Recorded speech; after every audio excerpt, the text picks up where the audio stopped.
Students,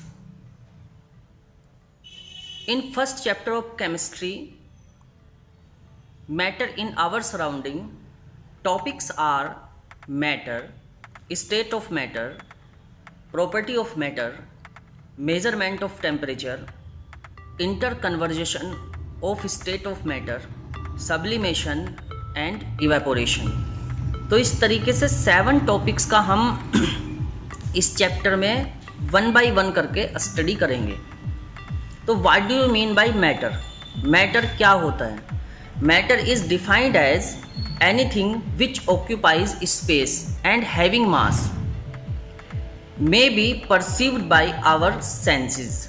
तो इसको हम मैटर बोलते हैं। तो मैटर वो होता है स्टूडेंट्स जिसके पास जो स्पेस को ऑक्यूपाई करता है और जिसके पास मास होता है, और जिन चीज़ों के पास मास नहीं होता है और जो स्पेस को ऑक्यूपाई नहीं कर सकते हैं उनकी बातें हमने आपको बता दी थी। वो एक लिस्ट, वो पिछले जो आपने देखा है वीडियो जो आया था उसके अंदर बता दिया गया था कि जैसे कि इलेक्ट्रिसिटी, मैग्नेटिज्म, हीट, इस तरीके की चीज़ें जिनके पास इस तरीके का कोई भी मास और ऐसा कुछ स्पेस को ऑक्यूपाई करने की कैपेबिलिटी उनमें नहीं होती है तो उनको हम लोग मैटर में कंसीडर नहीं करते हैं।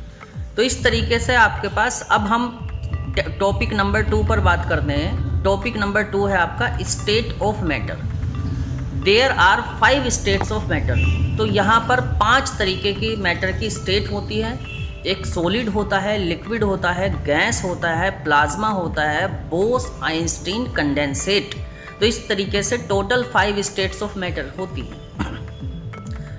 तो प्रॉपर्टीज ऑफ मैटर, मैटर की क्या प्रॉपर्टी है? मैटर की प्रॉपर्टी है कि मैटर जो होता है वो आपका पार्टिकल से मिलकर बना होता है। तो यहाँ पर ये बात है इसकी। तो मतलब मैटर, प्रॉपर्टी ऑफ मैटर,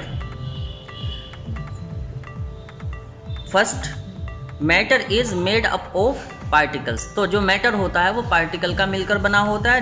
दो जो इसकी वो होती है, वो प्रॉपर्टी होती है नंबर 2, वो प्रॉपर्टी होती है there are 5 states of matter, जो हम आपको बता चुके हैं। अब यहाँ पर अगला टॉपिक आपका होता है characteristics of particle of matter. तो जो मैटर के जो पार्टिकल्स होते हैं उनकी क्या कैरेक्टरिस्टिक्स होती हैं? तो पहली कैरेक्टरिस्टिक्स उसकी ये होती है the particles of matter are very very small. तो जितने भी मैटर के पार्टिकल्स होते हैं वो सभी बहुत ही ज़्यादा छोटे छोटे वो होते हैं।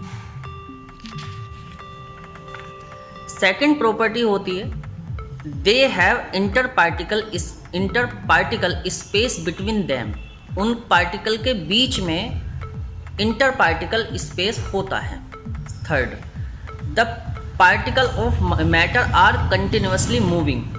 जो मैटर के अंदर जो पार्टिकल्स होते हैं वो हमेशा कंटिन्यूस मूवमेंट में होते हैं, वो मूव करते रहते हैं। इसके लिए एटम्स और आपके particles, proton, electron, neutron, proton, उसके लिए आगे आपका चैप्टर आएगा तो उसमें आप अच्छे से समझ पाएंगे। फोर्थ प्रॉपर्टी होती है the particle of matter attract each other. जितने भी पार्टिकल्स ऑफ मैटर होते हैं वो एक दूसरे को अपनी ओर अट्रैक्ट करते हैं। अब हम इसके बाद कुछ कीवर्ड्स पर बात कर लेते हैं जो आपके प्रीवियस क्लास से कुछ बिलोंग करने वाले कीवर्ड्स हैं। तो अगर सॉलिड से लिक्विड में चेंज होता है तो उसको मेल्टिंग बोला जाता है। अगर सॉलिड से लिक्विड में चेंज होता है, जैसे कि बर्फ़ का पिघल जाना, तो सॉलिड से लिक्विड में वो चेंज हुआ, तो सॉलिड से लिक्विड का जो चेंज होता है वो क्या होता है स्टूडेंट्स? मेल्टिंग। इसके अंदर melting of ice 0 degree Celsius degree, melting of iron 1535 degree Celsius. अब सेकंड होता है लिक्विड टू गैस चेंज। अगर लिक्विड से गैस में कोई चीज़ चेंज होती है, जैसे कि पानी उबल जाता है, उबलने के बाद उसका वेपोराइजेशन शुरू होता है, तो मतलब वो भाप बन जाता है, स्टीम बन जाती है उसकी। तो इस तरीके के जो चेंज होते हैं उसको लिक्विड टू गैस चेंज बोला जाता है। तो लिक्विड टू गैस चेंज को हम केमिस्ट्री में बॉइलिंग बोलते हैं। Third, gas to liquid change is called condensation. अगर कोई गैस लिक्विड में चेंज होती है, अगर कोई गैस लिक्विड में चेंज होती है तो उसको कंडेंसेशन बोला जाता है। आपके डेली लाइफ के रूटीन में आप देखते होंगे कि जैसे कि हम पानी को बॉईल करते हैं, तो बॉईल करने के ऊपर उसके ऊपर कोई लिड रख देते हैं, ढक्कन रखते हैं, तो क्या देखेंगे आप, थोड़ी देर के बाद कंडेंसेट हो जाएगा और वो जो आपकी जो प्लेट उसको ऊपर रखी गई होगी वो भी उसमें भी मतलब कुछ वेपर्स कलेक्ट होते हैं। Liquid to solid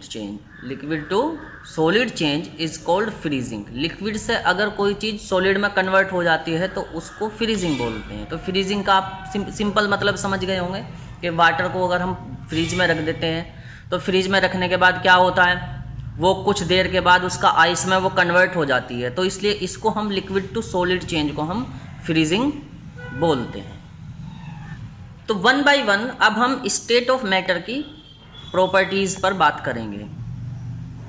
what are the properties of solid. Solid की क्या प्रॉपर्टी होती हैं। फर्स्ट होता है आपका solid have a definite shape and volume. Solid का डेफिनिट शेप होती है और उसका डेफिनिट वॉल्यूम होता है। Number 2 solid porosity. Third solids have high density. Solid की जो डेंसिटी होती है वो ज़्यादा होती है। Fourth solid does not fill in its container completely. Solid को इसके कंटेनर के अंदर कम्प्लीटली नहीं रखा जा सकता है। Solid do not flow. Solids flow नहीं हो। Solids do not possess the property of diffusion. तो सॉलिड्स जो होते हैं वो डिफ्यूज़न की प्रॉपर्टी को पोस नहीं करते हैं। तो डिफ्यूज़न क्या है कि अगर किसी भी चीज़ को किसी भी चीज़ में मिलाया जा सकता है तो उसको डिफ्यूज़न बोलते हैं। The property of liquid. Liquid की प्रॉपर्टी होती है liquid do not have fixed shape but have fix volume. Liquid का फिक्स शेप नहीं होता है लेकिन उसका फिक्स वॉल्यूम होता है।